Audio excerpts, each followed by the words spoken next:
So you might have noticed on your first name tag, some parts didn't really work out the way you wanted. Sometimes letters fall apart, especially things like O's where there's a hollow part in the middle, falls out of your word and it doesn't look very good.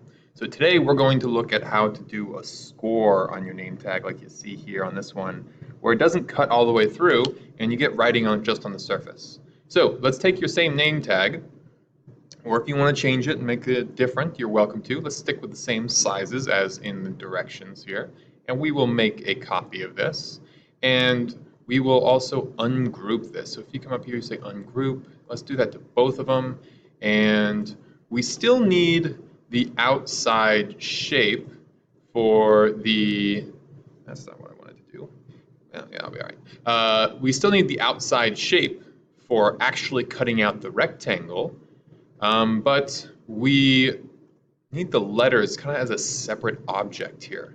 So we got rid of the outside on one, and the other one we want to just keep, let's see if I can get this, there it is. Get rid of that, and so this is what we're looking at now.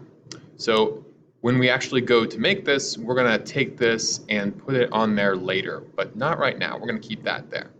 So this part's important. It's a good skill to learn for later too. I'm going to select just this part, and when I say export this time, I'm going to say, look at this, it automatically says these two shapes only. So it's only the words I'm getting this time.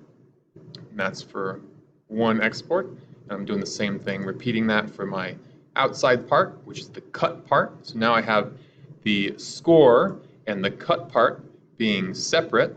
And that's these two pieces. Let's say number 2, we'll do that one first. And it's popping up here. All right, so that's the cut one. I'm gonna go ahead and say, yeah, that's the cut.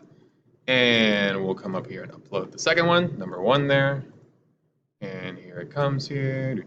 There it is, that's the second one. That one should be the score. So now, repeat, and notice that it even kind of reminds you there that they're different colors, which means the purpley pink kind of thing is going to be the score, while the red is going to be the cut. And sometimes you have to adjust this a little bit. It's not perfect how we have this set up right now, but it's a good way to start off. You'll have to recenter some things there. And now, as before, you're ready to go cut this out. Place it on your wood. Make sure you put the thickness in here correct. That's 3/16 as always, and print away. Enjoy!